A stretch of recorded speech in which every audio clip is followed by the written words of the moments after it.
नमस्कार दोस्तों, आप सभी का स्वागत है हमारे इस नए वीडियो में। तो आज हम बात करने जा रहे हैं एक ऐसे इंसान की जिसने अपनी माँ का ही सर काट डाला। सोचिए, अगर कोई इंसान इतना समझदार हो और उसे देखकर लगे ये तो वाकई जीनियस बंदा है, और क्या हो अगर कुछ ही समय बाद आपको पता चले कि उसने अपनी माँ का सर ही काट डाला।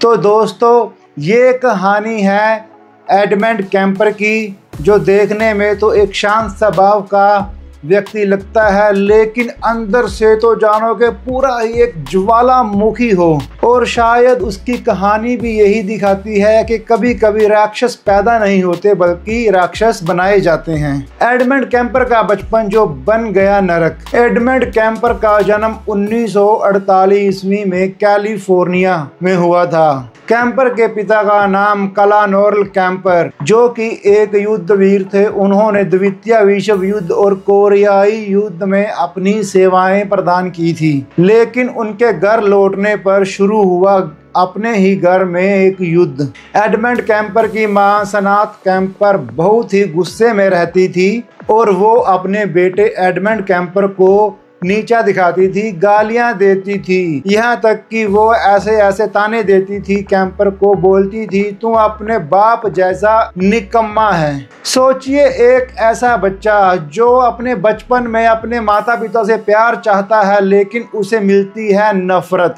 इसका नतीजा क्या निकला? डर, गुस्सा और अकेलापन, जो धीरे धीरे कैम्पर के लिए एक बीमारी बन गया। और 10 साल की उम्र में एडमंड कैम्पर ने अपने घर की बिल्ली को मार दिया और उसकी गर्दन काट करके अपने घर के अलमीरा में रख दी। जब उसकी माँ ने अलमीरा में देखा तो कैम्पर से पूछने पर उसका जवाब था कि मैं देखना चाहता था मौत होने पर कैसा लगता है। यहीं से उसकी मानसिक विकृति की शुरुआत होनी शुरू हो गई थी। अध्याय नंबर 2 और कैम्पर का पहला खून। 15 साल की उम्र में कैम्पर अपनी माँ से नाराज होकर के अपने दादा दादी के घर चला जाता है। भी वहाँ पर जाकर के उसको शांति मिलेगी, कुछ दिन चैन से रह पाएगा, लेकिन किस्मत को शायद ये मंजूर नहीं था। वहाँ पर जाकर भी उसकी दादी के द्वारा टोका टाकी। एक दिन कैम्पर की उसकी दादी के साथ तीखी बहस हो जाती है, जिससे गुस्सा होकर कैम्पर एक बंदूक उठा करके अपनी दादी को गोली मार देता है। लेकिन उसके दादा किसी काम से बाहर गए थे और जैसे ही उसके दादा भी घर पे आते हैं तो कैम्पर अपने दादा को भी गोली मार करके उड़ा देता है। और पुलिस ने पूछा कैम्पर से कि तुमने ऐसा क्यों किया? कैम्पर का जवाब वही था कि मैं बस जानना चाहता था कि मरने पे कैसा महसूस होता है या एहसास होता है। इसके बाद कैम्पर को एक मानसिक रोग अस्पताल में भेजा गया और वहाँ के डॉक्टरों ने लिखा, यह बहुत समझदार होने के साथ साथ बहुत ही ज्यादा खतरनाक इंसान भी है। अब चलते हैं अध्याय 3 की ओर, कैम्पर की आजादी और खौफ। 1969 में कैम्पर को जेल से रिहा कर दिया गया। तब उसकी उम्र सिर्फ मात्र 21 साल की थी। डॉक्टरों ने कहा अब ये सुधर गया है, लेकिन हकीकत कुछ और थी। उसके रिहा होते ही खून का असली खेल शुरू होने वाला था। जैसे ही वो रिहा हुआ तो वो सड़कों पे घूमता और कॉलेज की युवतियों को अपनी गाड़ी में लिफ्ट देता। कैम्पर के टारगेट में अकेले में सफर करने वाली युवतियां, जिनको हिचाइकिंग करना पसंद हो, जिनको अकेले घूमना पसंद हो, इस प्रकार की लड़कियों को कैम्पर टारगेट करता था और अपनी बातों में बहला फुसला करके अपनी गाड़ी में लिफ्ट देता। लिफ्ट देने के बाद जंगल में चले जाते और किसी नुकीले हथियार के साथ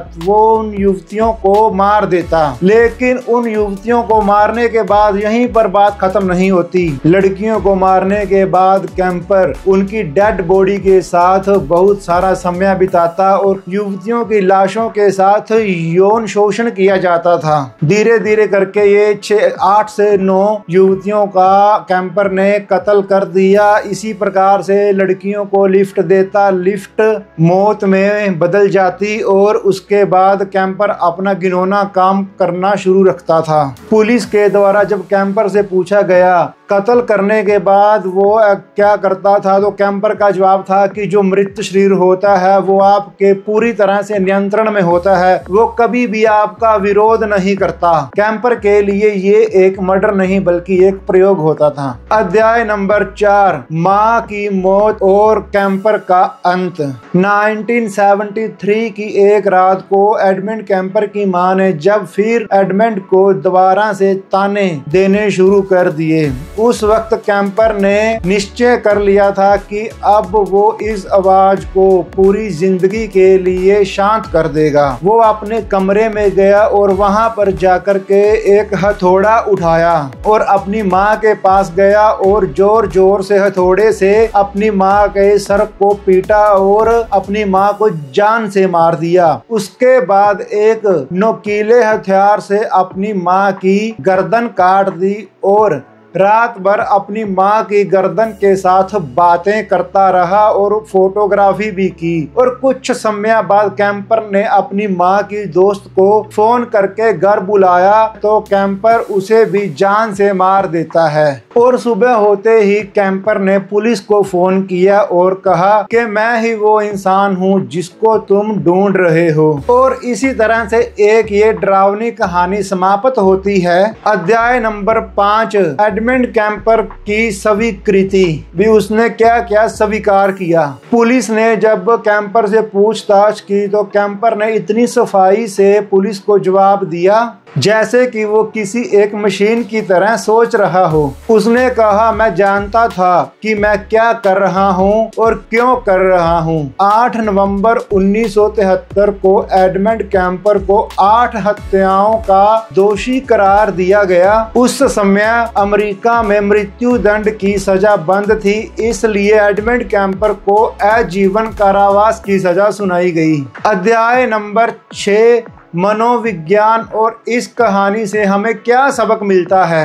FBI एजेंट जॉन डगलस और रॉबर्ट रेसलर एडमंड कैंपर से ही सीरियल किलर की प्रोफाइल सीखने के लिए शुरुआत की थी। उन्होंने समझा कि ऐसे अपराधी सिर्फ प्यार नहीं चाहते बल्कि वो अपना नियंत्रण स्थापित करना चाहते हैं, और यह भी कि बचपन का अपमान और भावनात्मक हिंसा किसी को भी एक राक्षस बना सकती है। तो दोस्तों, हम अध्याय 7 में आज के कैंपर की बात करेंगे। आज 2025 अक्टूबर में एडमंड कैंपर 76 साल का एक बूढ़ा कैदी कैलिफोर्निया की जेल में बंद है। वो जेल में किताबें पढ़ता है और दूसरे कैदियों को भी कुछ सिखाता है। और जब कई बार कैंपर से पूछा जाता